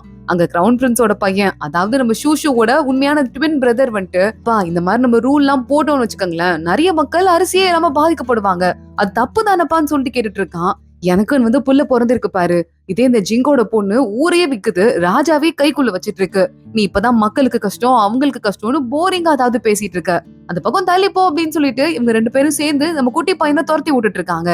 ஆனா போகும்போது அவன் எதையோ காதுல வாங்கிடுறான். இதை இப்படியே விடக்கூடாதுன்னு சொல்லிட்டு அங்க இருந்து நேரா கிளம்பி போயிட்டு இருக்கான். ஏதோ ஜிங்க கொலை பண்றத பத்தி தான் இவங்க எல்லாம் பேசிட்டு இருப்பாங்க போல. அந்த குட்டி வாண்டு அத காதுல வாங்கிடுறான். இன்னொரு பக்கம் நம்ம ஷூ பாக்குறா. என் அப்பா எங்க போயிருக்காரு, சொல்ல போறீங்களா இல்லையான்னு கேட்க, உங்க அப்பா உன்ட்டுதாம்மா சொல்லக்கூடாதுன்னு சொல்லிட்டு போனாரு, என்ன ஆளை விடுமான்னு சொல்ல, இங்க பாருங்க நீங்க காசெல்லாம் திருடி பில்லோ கீழே வச்சிருக்கீங்கல்ல அதையும் பாத்துட்டேன், அதுக்கப்புறமா வேற என்ன திருடி வச்சிருக்கீங்கிறத கண்டுபிடிச்சு சொல்லுவான்னு சொல்லிட்டு ஷூ மேனேஜரை மிரட்ட ஆரம்பிக்கிறா. இல்லம்மா நான் சொல்லிடுறேன்னு சொல்லிட்டு அவரே சொல்றதுக்கு ஆரம்பிக்கிறாரு. அப்பன்னு பார்த்து குட்டி பையன், உங்க அப்பாவை கொல்றதுக்கு ராணியும் எங்க அப்பாவும் சேர்ந்ததோ பிளான் போட்டிருக்காங்கன்னு சொல்ல, என் அப்பாக்கு ஆபத்தான்னு சொல்லிட்டு வேகமா கிளம்பி அங்கிருந்து ஷூ ஓடி போயிட்டு இருக்கா. பார்த்தா ஜிங்க எங்கயோ தனியா ஒரு இடத்துக்கு கூட்டு போயிருக்காங்க. ஷூ அப்பா காப்பாத்துங்கன்னு கத்துற மாதிரி சத்தம் கேக்குது. என் பொண்ணுக்கு ஏதாவது ஆபத்தா, அவளை காப்பாத்துன்னு சொல்லிட்டு அவன் வேற கிளம்பி வெளியே ஓட ஆரம்பிக்க, பார்த்தா பயங்கரமா ஒரு சுத்து போட்டுடுறாங்க. ஒரு மந்திர கட்டுக்குள்ள அவனை நடுவுல நிறுத்திடுறாங்க, தப்பிச்சே போக முடியாத அளவுக்கு. அவனை அதுக்குள்ளேயே அப்படியே அடக்கி வச்சு கொன்னு பொண்ணுன்னு ஆளுங்க ட்ரை பண்ண ஷூ அங்க போயிடுறா. பா நான் உங்களை காப்பாத்துறேன்னு சொல்லிட்டு அந்த மந்திர கட்டை அவ அவுத்து விட்டுடுறா. வேகமா நம்ம ஜிங்கு மந்திர கட்டுல இருந்து வெளியே வந்ததும் சுத்தி இருக்கிற எல்லா ஆளுங்களையும் அடிச்சு போட்டு ஒரு வழியா அங்க இருந்து எஸ்கேப் பாக்குறான். ஒருத்த மாஸ்க் போட்டு நம்ம ஜிங்க கொலை பண்றதுக்கு வந்திருக்கான். அவன் யாருன்னு போயிட்டு பக்கத்துல பார்த்தா கிரவுன் பிரின்ஸ் தான். ஷூ பாக்குறா, அப்பா கிரவுன் பிரின்ஸ்ப்பா, உங்க பிரதரே உங்களை கொலை பண்றதுக்கு வந்திருக்காருப்பா அப்படின்னு சொல்லிட்டு, இங்க இந்த சாமியாருக்கு இந்த பொண்ணு அந்த மந்திர கட்டையும் உடைச்சு விட்டான்னு தெரியுது. அப்படியே பயங்கரமா கடுப்பாயிடுறான். அந்த குட்டி சாத்தான நானே என் கையால கொல்லல, என் பேரை மாத்திட்டேன்னு கத்திட்டு இருக்கான். இன்னொரு பக்கம் கிரவுன் பிரின்ஸ போய் நம்ம ஜிங்கு கட்டி போட்டிருக்கான். உனெல்லாம் சும்மா விடக்கூடாது, நான் என்ன பண்றேன் பாருன்னு சொல்லிட்டு கேட்டுட்டு நம்ம ஷூ இருக்கால, கிரவுன் பிரின்ஸ் சட்டைக்குள்ள இந்த குட்டியோட ஒரு பொட்டலம் மாதிரி இருக்கு, அத பாக்குறா. காக்கா கிட்ட கொடுத்து இது யார் கொடுத்ததுன்னு கேட்க, சாமியார் கொடுத்ததுதான்.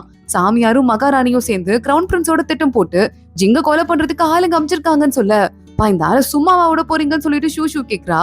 விடவே கூடாதுன்னு சொல்லிட்டு ஜிங்கு கையில வெப்பன் எடுத்துடுறான். ஆனா அங்க கிரவுன் பிரின்ஸோட பையன் ஓடி வரான். தயவு செஞ்சு எங்க அப்பாவை உயிரோட விட்டுருங்க, கெஞ்சி கேட்டுக்கிறேன், என்ன தப்பு பண்ணாலும் அவர் என் அப்பா தானே, நான் இனிமே ஒரு தப்பு பண்ணாம செக் பண்ணிக்கிறேன்னு சொல்லிட்டு கெஞ்ச ஆரம்பிக்கிறான்.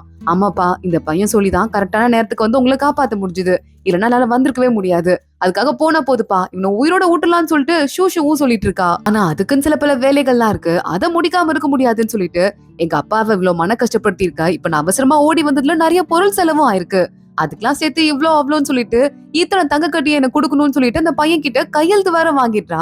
கிரவுன் பிரின்ஸ் பாத்துட்டு இருக்கான். எனக்கு தண்டமா உன வந்து பிறந்திருக்கு பாருன்னு சொல்லிட்டு கத்த ஆரம்பிக்கிறான். உயிரை காப்பாத்திருக்கான்னு கூட யோசிக்காம. இப்ப நம்ம ஜிங்குக்கு மிலிட்டரிய பாத்துக்கிற பொறுப்பு தானே முன்னாடி இருந்தது, அந்த பொறுப்பு மறுபடியும் அவனுக்கு வந்துருது. இப்ப போய் மிலிட்டரி வீரர்கள் எல்லாம் பாக்கலான்னு போனா அங்க எல்லாம் பசியில துடிச்சிட்டு இருக்காங்க, சாப்பிடுறதுக்கு அரிசியே இல்லாம. எங்க அரிசின்னு சொல்லிட்டு ஜிங்கு கேக்குறான். நாங்க ரொம்ப நாளா சரியா சாப்பிட முடியாம இருக்கோங்க, இருந்த அரிசியெல்லாம் கூட தீர்ந்துருச்சுன்னு சொல்ல, ஜிங்கோட மேனேஜர் ஓடி போயிட்டு, என்னால முடிஞ்ச வரைய கேட்டு பாத்தாங்க, அரிசியை யாருமே விற்க மாட்டேங்கிறாங்க, நம்ம ஊர்ல வறட்சி இருக்குன்னு சொல்லிட்டு பக்கத்து ஊர்ல இருந்தா நமக்கு அரிசி வரும், அந்த ஊர்ல இருந்து எல்லா அரிசியுமே க்ளோஸ் பண்ணி வச்சிட்டு இருக்காங்க, தேடி பார்த்ததுல இந்த 1/2 மூட்டை தான் கிடைச்சது, இத முதல்ல கஞ்சி வச்சு எல்லாருக்கும் கொடுக்கலாம்னு சொல்ல, இது எப்படி பார்த்துன்னு சொல்லிட்டு ஜிங்கோ அப்செட் ஆயிடுறான். இப்பதான் பொறுப்பு கிடைச்சிருக்கு, இவங்களை சரியா கூட பாத்துக்க முடியாட்டி என்ன பண்றதுன்ட்டு. ஷூ இருக்கால, அப்பாக்கு ஹெல்ப் பண்றதுக்கு நான் இருக்கேன்லன்னு சொல்லிட்டு டக்குன்னு இந்த பிபி எடுத்து வாசிக்க ஆரம்பிக்கிறா. இவத வாசிக்க பக்கத்துல இருக்க குட்டி குட்டி கிணறுலாம் தண்ணிக்கு இருக்கும்ல, அதுல இருந்து மீனா கொட்ட ஆரம்பிக்குது. எல்லாரும் கொஞ்சமா கஞ்சி குடிங்க, ஆனா நிறைய மீன் வறுத்து சாப்பிடுங்கன்னு சொல்லிட்டு அவ்வளவு மீனும் கொண்டு வந்து போட்டுட்டு இருக்கா. ஜிங்கு பாக்குறான், ஹாப்பி ஆயிடுறான். இங்க இன்னொரு பக்கம் கரெக்டா சாமியார் வரான். என்ன நடக்குதுன்னு சொல்லிட்டு இதுக்கு நான் ஒரு ஐடியா பண்றேன்னு யோசிக்கிறான். இங்க யாருக்கும் அரிசியே கிடைக்க கூடாது, ஜிங்குக்கு கெட்ட பேர் ஏற்பட்டு மறுபடியும் இவனாலதான் மிலிட்டரி வீரர்கள் எல்லாம் செத்து போயிட்டாங்கன்னு சொல்லிட்டு ஒட்டு மொத்தமா இவனுக்கு ஆப்பு வச்சிருவாங்கன்னு சொல்லிட்டு இந்த சாமியார் முடிவு பண்றான். ஆனா அதுக்குள்ள ஷூ அங்க வரா. அங்க இருக்க குதிரைங்க எல்லாம் நல்ல அரிசி சாப்பிடுதுங்க, பயிர் சாப்பிடுதுங்க. அத போய் செக் பண்ணி பாக்குறா. காக்காங்க கிட்ட என்னதான் நடக்குதுன்னு கேட்க பக்கத்து ஊர்ல இளவரசி ஒட்டிருக்காங்க. அவங்கதான் ஒட்டுமொத்தமா எல்லா கடைக்குமே கான்ட்ராக்ட் எடுத்திருக்காங்க. அரிசி அவங்க கிட்ட இருந்து மட்டும்தான் வரும். ஆனா அவங்கள யாரோ அரிசி கொடுக்க விடாம தடுத்து வச்சிருக்காங்க. அதான் எல்லா பிரச்சனைக்கும் காரணம். அந்த இளவரசிக்கு பல வருஷமா குழந்தை இல்லைன்ட்டு குழந்தை பொறுக்கிறதுக்காக ரொம்ப நாளா ட்ரை பண்ணிட்டு இருக்காங்கன்னு காக்கா எல்லா விஷயத்தையும் சொல்லுது. அப்பா நான் சூப்பர் ஐடியா கண்டுபிடிச்சேன்னு சொல்லிட்டு ஷூ அங்க இருந்து கிளம்பி ஓடுறா. அந்த இளவரசியோட வீட்டுக்கு போயிட்டு வாசல்ல நிக்கிறவங்க எல்லாம் மயக்கம் இருந்த காக்கா தூவ எல்லாரும் மயங்கி விழுந்துடுறாங்க. ஷூ அப்புறம் ஜிங்கோட அசிஸ்டன்ட் பொண்ணு மாதிரி வேஷம் போட்டு 3 பேரும் கிளம்பி வீட்டுக்குள்ள வராங்க. ஷூ உள்ள எட்டி பாக்குறவ அந்த பொண்ணு மட்டும் உள்ள அனுப்புறா. உள்ள இந்த இளவரசியோட புருஷன் ஒரு பொண்ணு கூட ரொமான்ஸ் பண்ணிருக்கான். அதை இளவரசின்னு சொல்லிட்டு ஷூ நினைச்சுக்கிறா. உள்ள இந்த அசிஸ்டன்ட் அனுப்பி நான் தான் குழந்தை வரம் கொடுக்குற தேவதை, உங்களுக்கு வரம் கொடுக்கறதுக்கு வந்திருக்கேன். அதுக்கு நீங்க என்ன பண்ணணும்னா அரிசி கொடுக்கணும்னு சொல்லிட்டு அதான் அவங்க கான்செப்டே, அததான் பிளான் பண்ணிட்டு வந்திருக்காங்க. ஆனா கூட இருக்கிறது அந்த இளவரசியோட சொந்தக்கார பொண்ணு போல. அந்த பொண்ணு கூட அந்த பையனுக்கு கள்ள தொடர்பு இருக்கு. இளவரசியோட புருஷனுக்கு எனக்கு எதுக்கு குழந்தை பிறந்தா நான் மாட்டிக்க மாட்டேன்னு சொல்லிட்டு அவ கேக்குறா. ஐயோ கள்ள தொடர்புன்னு சொல்லிட்டு வேலைக்கார பையன் ஓடுறான். ஜிங்கும் நம்ம ஷூவை தூக்கிட்டு தலை தெரிச்சு அங்க இருந்து ஓட ஆரம்பிக்க எவனோ ஏமாத்துறான்னு சொல்லிட்டு ஆளுங்க துரத்தி வந்துட்டு இருக்காங்க. அசிஸ்டன்ட்டுக்கு எனக்கு கை கால்லாம் அடிபட்டுச்சுன்னு புலம்புறான். ஷூ பாக்குறா. உனக்கு இன்னைக்கு 2 சிக்கன் இல்லையா, மொத்தமா 4 சிக்கன் கொடுக்க சொல்ற, நல்லா சாப்பிட்டு உடம்பு தேத்து, ஒரு அடிதான பிரச்சனைன்னு சொல்லிட்டு காக்காவை பாக்குறா. காக்கா அவளுக்கு எல்லா காசிப்ஸையும் சொல்லிட்டு இருக்கு. அந்த பையன் பாவம் கொஞ்சம் கூட பாசமே இல்லாம வேணும்னே தான் குழந்தை பிறக்க கூடாதுன்னு சொல்லிட்டு ட்ரை பண்ணிட்டு இருக்கான். அந்த ஒரு பொண்ணு இருந்தால இளவரசியோட கசின், அவ கூட தனி தொடர்பு வச்சிருக்கான். அந்த எல்லா சொத்தும் இளவரசிக்கு தான் சொந்தமானது. இப்ப அந்த பொண்ணு மட்டும் இறந்து போயிட்டானா அந்த புருஷனுக்கு எல்லா சொத்தும் வந்துரும். அதுக்கப்புறம் இந்த கசினை கல்யாணம் பண்ணிக்கலான்ட்டு அவங்க ஏதோ கொல்றதுக்கு பிளான் போட்டுட்டு இருக்காங்கன்னு சொல்ல, அட பாவீங்களா, ஒரு நல்ல பொண்ணை போய் இப்படிதான் கஷ்டப்படுத்துறீங்களோ, அந்த பொண்ணுக்கு நான் என்னோட எருமை மெசேஜ் அனுப்புறேன்னு சொல்லிட்டு ஷூ சொல்லிட்டு இருக்கா. அடுத்த நாள் அந்த இளவரசி சோகமா, இதுக்கும் மேல குழந்தை பிறக்க நான் ட்ரையே பண்ண போறது இல்ல, எனக்கு தான் குழந்தையே பிறக்க மாட்டேங்குதுன்ட்டு மருந்து கூட கீழே ஊத்துறா. பார்த்தா அந்த எறும்பு மெசேஜ் வருது. எனக்கு வர வாய்ப்பை விட்டுறாதீங்க, புடிச்சுக்கோங்கன்னு சொல்லிட்டு எறும்பு அப்படியே எழுதி காட்டுது. என் கண்ணுல படுறது உண்மையா போயான்னு அந்த இளவரசியும் ஷாக் ஆயிட்டு இருக்கா. பார்த்தா அந்த பக்கத்து ஊர்ல இருந்து வந்திருக்க சிங்கு ஒரு சாமியார் இருக்கான்ல, அவன் போயிடுறான். உங்க குழந்தை வரம் கொடுக்கறதுக்கு ஒரு அதிசயமான வரத்தை தூக்கிட்டு வந்திருக்கேம்மா, இதை நீ பத்திரமா உன் குழந்தை மாதிரியே பல நாளா பக்கத்துலயே வச்சுக்கணும். அது மட்டும் இல்லாம டெய்லி அரிசி கஞ்சி மட்டும் தான் சாப்பிடணும். அதை சாப்பிட்டனா உனக்கு குழந்தை பிறக்கும். ஆனா அதுக்குள்ள அரிசியை தானமா யாருக்கும் கொடுக்க கூடாது. அது எல்லா சொத்தையும் நீயே தான் உன் கூட வச்சுக்கணும்னு சொல்ல, நான் என் புருஷன் தான் அரிசியை யாருக்கும் கொடுக்க கூடாதுன்னு சொல்லிட்டு கோவத்துல சொல்லிட்டாருன்னு நினைச்சுக்கிட்டேன். ஆனா அது கூட என் மேல இருக்க நல்ல எண்ணத்துல தான் சொல்லியிருக்காரா. நான் அரிசியை யாருக்கும் கொடுக்க மாட்டேன்னு சொல்லிட்டு இளவரசி சொல்லிடுறா. சாமியார் கிளம்பி போகும்போது இந்த இளவரசியோட புருஷன் வரான். ரொம்ப தேங்க்ஸுங்கன்னு சொல்ல, இன்னும் 1 வாரம் தான் உன் பொண்டாட்டி கதை முடிஞ்சிரும், அந்த பொருளை அப்படியே அவளே கொன்னுடும் அப்படின்னு சொல்லிட்டு சாமியார் அங்கிருந்து போயிட்டு இருக்கான். இங்க நம்ம ஷூ அப்புறம் ஜிங்கு அப்புறம் அசிஸ்டன்ட் பையன் 3 பேரும் பிச்சைக்காரங்க மாதிரி வேஷம் போட்டு, ரொம்ப ஒரு மாதிரி ஏழை மாதிரி வேஷம் போட்டு மூஞ்சில எல்லாம் அழுக்கெல்லாம் ஓட்டிட்டு பக்கத்து ஊருக்குள்ள போயிட்டு இருக்காங்க. இங்க பாரு அரிசி விக்குது வாங்க அப்படின்னு சொல்ல, இவங்க ஊருக்கு தான் யாரும் அரிசி கொடுக்க கூடாதுன்னு சொல்லிருக்காங்கல்ல, நிறைய காசு வாங்கிட்டு அப்படியே பாலா போன அரிசி, வீணா போன அரிசி எல்லாம் கொடுக்குறாங்க. அட பாவீங்களா, எவ்வளவு காசுக்கு உளுத்து போன அரிசியா கொடுக்குறீங்க, உங்களுக்கு மனசாட்சியே இல்லையான்னு சொல்லிட்டு அசிஸ்டன்ட்டும் கத்த ஆரம்பிக்கிறான். அப்ப இளவரசி கையில அந்த பொம்மைய குழந்தை மாதிரியே வச்சுட்டு கிளம்பி வந்துட்டு இருக்கா. உடனே அங்க இருக்கிறவங்க எல்லாம் வாங்க இளவரசின்னு கூட்டு போயிட்டு இருக்காங்க. ஷூ பாக்குறா. அந்த கையில இருக்க குழந்தையில இருந்து எக்கச்சக்கமான நெகட்டிவ் எனர்ஜி வந்துட்டு இருக்கு. அது உன் குழந்தையே கிடையாது, இங்க கூடன்னு சொல்லிட்டு அது வேகமா வாங்கிட்டு போயிட்டு நெருப்புல போட்டுடுறா. அந்த குழந்தை டக்குன்னு வெடிச்சு செதறிடுது. அதுக்குள்ள அப்படியே நெகட்டிவ் எனர்ஜியா வந்து சூனியம் வைக்கிற பொம்மை மாதிரி ஏதோ ஒண்ணு உள்ள வருது. அதை பார்த்துட்டு இது என்னதுன்னு சொல்லிட்டு இளவரசியே ஷாக் ஆயிட்டு இருக்கா. அதுல அப்படியே கொடூரமான விலங்கா மாறி வண்டா மாறி அது அங்கிருந்து போயிட்டே இருக்கு. என் குழந்தைன்னு சொல்லிட்டு இளவரசி மயக்கம் போட்டு வில ஷூக்கு அந்த சாமியார நினைச்சு கோவமா வந்துட்டு இருக்கு. அந்த பொம்மைய அங்கேயே அழிச்சு விட்டுடுறா. சாமியாருக்கு அது பயங்கரமா ரிஃப்ளெக்ட் அடிச்சிருது. என்னது இது, யாரு என்னோட ஆத்மாவை அழிச்சதுன்னு சொல்லிட்டு தனியா கத்த ஆரம்பிக்கிறான். இங்க ஷூ அந்த இளவரசிக்கு கொஞ்சமா ட்ரீட்மெண்ட் எல்லாம் பார்த்து மறுபடியும் மூலிக்க வச்சிடுறா. எனக்கு காப்பாத்துனதுக்கு ரொம்ப நன்றிமா, இங்க என்ன நடந்துச்சுன்னு சொல்லிட்டு கேட்க, அந்த சாமியார் கொடுத்தது முழுக்க கெட்ட சக்தி, அது உங்க கூட இருந்தா உங்க உயிருக்கே ஆபத்து வந்திருக்கும். அது மட்டும் இல்லாம உங்க புருஷன் இருக்கான்ல, உங்களுக்கு மரணம் நடக்க போதுன்னு தெரிஞ்சு ஜாலியா உங்க கசினோட சேர்ந்து ஃபன் பண்ணிட்டு இருக்கான். அவன் உங்களை கொன்னுட்டு எல்லா சொத்தையும் ஆட்டைய போறதுக்கு ட்ரை பண்றான்னு சொல்லிட்டு எல்லா விஷயத்தையுமே ஷூ சொல்லிட்டு இருக்கா. இத பாத்துட்டு அந்த இளவரசி, நான் இத்தனை நாளா வேணா இதெல்லாம் மறைச்சிருந்துருக்கலாம், ஆனா என்னைக்கும் என்னோட வீரத்தை நான் மறக்கலன்னு சொல்லிட்டு நான் ட்ரெஸ் சேஞ்ச் பண்ணிட்டு வரேன்னு கிளம்பி போறா. பார்த்தா ஏற்கனவே போர் வீராங்கனை போல காதல் கல்யாணம் பண்ணிட்டு அதெல்லாம் மறைச்சிட்டு வாழ்ந்துட்டு இருந்திருக்கா. இப்ப என் புருஷனை என்ன பண்றேன்னு பாருங்கன்னு சொல்லிட்டு நேரா கிளம்பி போயிட்டு இருக்கா. இந்நேரம் என் பொண்டாட்டி செத்து போயிருப்பா. செத்து போனதுக்கு அப்புறமா நம்ம 2 பேருக்கும் ஒரே ஜாலி தான் சொல்லிட்டு கசின் கூட அவன் கூத்தடிச்சிட்டு இருக்கான். சொத்து எல்லாம் வந்துருச்சுன்னு சொல்லிட்டு இந்த கசின் பொண்ணு போய் பெட்டி பெட்டியா ஓபன் பண்ண உள்ள எல்லாம் செத்து போன காசா இருக்கு. சாவரவங்களுக்கு போடுற காசாச்சேன்னு சொல்லிட்டு இந்த பொண்ணு பயந்துட்டு இருக்கா. அதுக்குள்ள அங்க அந்த இளவரசி வந்துட்டு, ஏண்டி உனக்கெல்லாம் வெக்கமா இல்ல, உனக்கு போனா போதுன்ட்டு பாத்து வச்சிருந்தா நீ இந்த மாதிரி கேவலமான வேலையில எல்லாம் ஈடுபடுறியான்னு சொல்லிட்டு அங்க ஆளுங்களை அமைச்சு அந்த புருஷனையும் சரி அந்த கசினையும் சரி மொத்துன்னு மொத்திட்டு இருக்கா. அடுத்து ஷூ இளவரசி கைய பிடிக்கிறா. நீங்க கவலைப்படாதீங்க, உங்களுக்கு சீக்கிரமா குழந்தை பிறக்க போகுதுன்னு சொல்ல, என்னம்மா எனக்கெல்லாம் பிறக்காதுன்னு நம்ம சொல்றா. உடனே நம்ம ஜிங்கு பாக்குறான். இல்லங்க, என் பொண்ணு சொல்றது தப்பா எடுத்துக்காதீங்க, அவ சொல்றது 100% கண்டிப்பா நடக்கும், உங்களுக்கு குழந்தை பிறக்க போகுதுன்னு சொல்லிட்டு அங்க இருந்து கிளம்பி வந்துடுறான். இங்க ஷூ மறுபடியும் ராஜா கிட்ட போயிடுறா. ராஜா பாக்குறாரு, என் பேத்தி தான் அரிசிய மறுபடியும் வாங்கி கொடுத்திருக்கா, என் பேத்தி இருக்க வரைய எனக்கு எப்பவுமே நல்லதா நடக்கும்னு சொல்லிட்டு ஹாப்பி ஆயிடுறாரு. ஆனா கிரவுன் பிரின்ஸ் இருக்காருல தாத்தா, அந்த ஆள் சரியான ஃப்ராடு தாத்தான்னு சொல்லிட்டு ஷூ அவங்க அப்பாக்கு சப்போர்ட் பண்ணிட்டு கிரவுன் பிரின்ஸ பத்தி ஏத்தி கொடுக்குறா. தாத்தா என்ன பவுச் இது, இந்த பவுச்ல வச்சிருக்க வாசமே எனக்கு பிடிக்கவே இல்லைன்னு கேட்க, ஏமா இது மகாராணி தான் கொண்டு வந்து கொடுத்தாங்க, இது நம்ம கூட இருந்தா நல்ல வாசமா இருக்கும்னு சொல்லிட்டு மகாராணி சொன்னாங்கன்னு சொல்ல, ஓ அப்படியா, எனக்கு என்னவோ இது பிடிக்கல தாத்தா, சரி ஓகே நான் வந்து அப்பா கூட கொஞ்சம் வெளியே போயிட்டு வரேன்னு சொல்லிட்டு கிளம்பி வரா. அப்பா சாப்பிடுற இடத்துக்கு போங்க, அது மகாராணி ரூம் வழியா தானே இருக்குன்னு சொல்லிட்டு நேரா கிளம்ப சொல்ல, மகாராணி ரூம்க்கு விளையாடவே நம்ம ஜிங்க கூட்டு போயிட்டு இருக்கான். ஷூ எட்டி பாத்துட்டு இருக்கா. பார்த்தா அந்த மகாராணிக்கு மசாஜ் பண்ற வேலையெல்லாம் சாமியார் பாத்துட்டு இருக்கான். மகாராணி ஆள் சரியில்லைன்னு சொல்லிட்டு ஜிங்குக்கே நல்லா புரியுது. அப்ப நிறைய முக்கியமான விஷயத்த இந்த சாமியாரும் மகாராணியும் பேசிக்க ஆரம்பிக்கிறாங்க. ஷூ இருக்கால, உன் பையனுக்கு அதாவது கிரவுன் பிரின்ஸ்க்கு பிறந்த அந்த 2 குழந்தைங்கள்ல ஒருத்தி தானே, அவதான் ஆரம்பத்துல இருந்து அதிர்ஷ்டக்கார குழந்தையே. நான் கணக்கு பண்ணது படி பார்த்தா ஷூ ஜிங்குக்கு பிறந்திருக்க வேண்டியது. ஆனா ஜிங்கோட ஒய்ஃபா நம்ம அப்பயே அவன் லவ்வரை கொண்டுட்டோம்ல, அதனால வேற வழியே இல்லாம விதி அந்த கிரவுன் பிரின்ஸ் வாயில அமுச்சு வச்சிருச்சு. ஆனா அதுக்கப்புறம் நம்ம ஷூவை அங்க இருந்து துரத்தி விட்டுட்டோமா, நம்ம பையனை மட்டும் வளர்க்கலான்னு பார்த்தோமா, ஆனா பாருங்க ஷூ மறுபடியும் பக்கத்துல வந்துட்டான்னு சொல்ல, இதெல்லாம் காதுல வாங்கிட்டு ஜிங்கு, ஷூ நீ எப்பவுமே எனக்கு பொண்ணா பிறக்க வேண்டிய குழந்தைதானாமா அப்படி சொல்லிட்டு கேட்டுட்டு இருக்கான். ஆமாப்பா, அதான் நான் சொல்றேன்ல, உங்களை அப்பா நொட்டிட்டு கூடயே வந்துட்டு இருக்கேன், நீங்க தான் எனக்கு அப்பாவா விதிக்கப்பட்டிருந்தவரு, நான் தான் அவசரப்பட்டு முன்னாடி வந்துட்டேன்னு சொல்லிட்டு ஷூ சொல்லிட்டு இருக்கா. அப்போ சாமியாரு, ஏமா ஜிங்கு உன் பையன் தானே, உனக்கு ஏன் கிரவுன் பிரின்ஸ் மேல இருக்க பாசம் ஜிங்கு மேல இல்லன்னு சொல்லிட்டு கேட்க ஆரம்பிக்க, ஜிங்கு என்னோட பையனா, யார் சொன்னா, எனக்கு நான் பிரெக்னென்டாவே இல்லவே இல்ல, சும்மா பிரெக்னென்டா இருக்கேன்னு சொல்லிட்டு ராஜாவை ஏமாத்திட்டு ஒரு வேலைக்கார பொண்ண அரண்மனைக்குள்ள வளர்த்து வச்சிருந்தேன். ஆனா வேலைக்கார லேடின்னு பார்த்து திடீர்னு இறந்து போயிட்டா பிரசவத்துல, அந்த குழந்தைய இறந்துருச்சு. குழந்தை இறந்து போச்சுன்னு டிராமா பண்ணி ராஜாட்ட பாவம் வாங்கலான்னு தான் போனேன். அதுக்குள்ள அன்னைக்குன்னு பார்த்து ராஜாவோட இன்னொரு விருப்பமான ஒரு பொண்ணு மகாராணி இருப்பால, அவளுக்கு அன்னைக்கு குழந்தை பிறந்தது, பிரசவத்துல அவ இறந்து போயிட்டா. இந்த செத்து போன குழந்தைய அவளுக்கு மாத்தி வச்சுட்டு மகாராணியோட குழந்தைய நான் எடுத்துட்டு வந்துட்டேன். அதுக்கப்புறம் தான் ஆம்பளை புள்ள பிறந்ததேன்னு சொல்லிட்டு நான் மகாராணி ஆனேன். இந்த ஜிங்கு தான் உண்மையாவே இந்த அப்பாக்கு பிறந்த பையன், கிரவுன் பிரின்ஸ் உங்களுக்கும் எனக்கும் பிறந்த பையன் தானே, இது ராஜாக்கு தெரியாதுன்னு சொல்லிட்டு ராணி எல்லா விஷயத்தையும் போட்டு ஒளறிடுறா.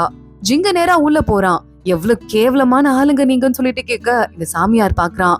நல்லா வசமா மாட்டின ஜிங், இன்னைக்கு என் கையாலதான் உனக்கு சாவு, இத்தனை நாள் அந்த விஷப்பாம்புக்கு நான் என் ரத்தத்தை கொடுத்து வளர்ந்திருக்கேன், நான் சொல்றதெல்லாம் அது கேட்கும் சொல்லிட்டு ஜிங்க அட்டாக் பண்றதுக்கு அனுப்ப, ஷூ அங்க வந்துடுறா. மறுபடியும் பிபி தான், அதை எடுத்து வாசிக்க ஆரம்பிக்க அந்த பாம்பு அவ பேச்ச கேக்குது. போய் அந்த ஆளை துரத்துன்னு சொல்ல, சாமியார துரத்திட்டே அங்க இருந்து ஓடி போயிட்டு இருக்கு. ஷூ சிரிக்க ஆரம்பிக்கிறா. அப்பா கலக்கிட்டேனாப்பா அப்படின்னு சொல்லிட்டு, இந்த மகாராணி உன்னை நான் சும்மா விட மாட்டேன், இன்னைக்கு உங்க 2 பேரையும் இங்கே கொண்டு போட போறேன் அப்படின்னு சொல்லிட்டு இருக்க. என் அம்மாவை கொண்டுட்டு எவ்வளவு கேவலமான நீ ஆளா இருக்க, இன்னைக்கு உன்னோட சுயரூபம் வெளியே தெரிய போகுதுன்னு ஜிங்கும் சொல்லிட்டு இருக்கான். ராஜாவும் கிரவுன் பிரின்ஸும் நகர்வலம் போகும்போது சாமியார் போறான். கிரவுன் பிரின்ஸ் காலை பிடிச்சிட்டு என்ன பாம்பு துரத்துட்டு காப்பாத்துங்கன்னு சொல்லிட்டு இருக்கான். கரெக்டா அந்த இடத்துக்கு ஷூவும் வந்துடுறா. ஜிங்கு மகாராணியை இழுத்துட்டு அங்க கூட்டு வந்துடுறாங்க. இங்க பாருங்க தாத்தான்னு சொல்லிட்டு இதுல லெட்டர்ஸ் எல்லாம் இருக்கு, இதுல இந்த சாமியா இருக்கும், அதே மாதிரி இந்த மகாராணிக்கு இருக்கிற தொடர்பு பத்தி எல்லாமே இருக்கு, எவ்வளவு கிஃப்ட் வேற கொடுத்திருக்கா பாருங்க இந்த மகாராணி. அது மட்டும் இல்லாம இந்த குழந்தை கிரவுன் பிரின்ஸ் இருக்கான்ல, இந்த சாமியாருக்கு பிறந்த குழந்தை தானா, இதெல்லாம் என்ன தாத்தா கேவலமா இருக்குல்லன்னு சொல்லிட்டு ஷூ கத்த ஆரம்பிக்கிறா. இது உண்மையான்னு கேட்க, இல்லவே இல்லன்னு சாமியார் சொல்றான். ஆனா பாம்பு வந்துரும் உண்மையை சொல்றான்னு ஷூ மிரட்ட ஆரம்பிக்க, ஆமான்னு சொல்லிட்டு உண்மையை ஒத்துக்க ஆரம்பிக்கிறான். ராஜா ரொம்ப கடுப்பாயிடுறாரு. கரெக்டா அப்பன்னு பார்த்து ஏதோ மின்னல் உழுவுது. அது நேரா சாமியார் தலையிலையும் ராணி தலையிலையும் உழுது. அந்த 2 பேரும் அப்படியே மயங்கி கிடக்குறாங்க. இவங்களை கூட்டு போய் ஜெயில போடுங்க, ஜெயில போட்டு விசாரிச்சு முழு தண்டனை கொடுங்கன்னு சொல்லிட்டு கிரவுன் பிரின்ஸ பார்த்து, இதுல நீ அப்பாவி, உன் மேல தப்பு கிடையாது, ஆனாலும் உனக்கு கிரவுன் பிரின்ஸ் பதவியே கொடுக்க முடியாது, அதனால அந்த பதவியை உன்கிட்ட இருந்து பறிக்கிறேன், என் பையன் ஜிங்கு மறுபடியும் கிரவுன் பிரின்ஸ் பதவிக்கு வரான்னு சொல்லி உத்தரவு போட, கிரவுன் பிரின்ஸ் பெரிய தேங்க்ஸ் ஒன்னு போட்டுட்டு இருக்கான். அப்படியே டைம் ஓடிடுது. 9 மாசம் ஆயிருது. நம்ம ஜிங்கு கிரவுன் பிரின்ஸ் பதவியை ஏத்துக்க நம்ம ஷூஷு பயங்கரமா ஹாப்பி ஆயிடுறா. தாத்தா கூட ஃபன் பண்ணிட்டு பார்ட்டி எல்லாம் என்ஜாய் பண்ணிட்டு இருக்கா. அடுத்து ஜிங்கும் ஷூஷுவும் சேர்ந்து ஊருக்குள்ள வந்து சுத்தி பார்க்க ஆரம்பிக்கிறாங்க. ஷூஷுவ முதல்ல திருப்பி காட்டுக்குள்ளே போய் விட்டுச்சுங்கள ஒரு தளபதி ஜோடி. அதுங்க இப்ப ஊருக்குள்ள வந்து பிச்சை எடுத்துட்டு இருக்குங்க. அதுங்களெல்லாம் கண்டுக்க வேணாம்ப்பா, போலாம்ப்பான்னு சொல்லிட்டு ஷூஷு கிளம்புறா. அப்ப அந்த இளவரசி இருக்கால, நிஜமாவே பிரெக்னெண்டா இருக்கா. என் புருஷன் என்னை விட்டு போனாலும் அதுக்கு முன்னாடி எனக்கு ஒரு குழந்தை வரத்து கொடுத்துட்டு போயிருக்காரு. அதுக்கு நீதாண்டா செல்லம் காரணம். இந்த காசெல்லாம் உனக்குன்னு சொல்ல இளவரசி ஆண்டி ரொம்ப நல்லவங்கன்னு சொல்லிட்டு கத்திட்டு, குழந்தை பிறந்தது என்ன பார்க்க வாங்க, நான் ஆசீர்வாதம் பண்றேன்னு சொல்லிட்டு ஷூஷு மறுபடியும் ஜிங்கு கூட ஜாலியா போயிட்டு இருக்கா. அங்க இருக்க எல்லாரும் ஷூஷுவும் ஜிங்கும் வந்ததுமே ஹாப்பி ஆயிட்டு, வாங்க இளவரசின்னு ஷூஷுவை பார்த்து கத்த ஆரம்பிக்கிறாங்க. தோ வந்துட்டேன்னு சொல்லிட்டு மறுபடியும் அவ மியூசிக் இன்ஸ்ட்ருமெண்ட் எடுத்து வாசிக்க ஆரம்பிக்க எல்லாரும் ஹாப்பியா இருக்காங்க. அதோட தான் இந்த குட்டி மூவி ஒரு முடிவுக்கு வருது. குட்டியோண்டு ஒரு பொண்ணா இருந்துட்டு நம்ம ஜிங்குக்கு இருந்த எல்லா தடையையும் உடைச்சு அவனை கிரவுன் பிரின்ஸ் ஆக்கி விட்டா. ராஜாவோட செல்லமா வேற ஆயிட்டா நம்ம ஷூஷு. ஆனா அந்த கியூட்டான மூவி அதுக்குள்ள ஒரு முடிவுக்கு வந்துருச்சு. இதே மாதிரி இன்னும் நிறைய குட்டி குட்டி மூவிஸ் எல்லாம் பார்க்கலாம். நம்ம சேனல்ல மறக்காம சப்ஸ்கிரைப் பண்ணி பெல் ஐக்கனையும் கிளிக் பண்ணிக்கோங்க. அடுத்த வீடியோல பார்க்கலாம். அது வரைய பாய்.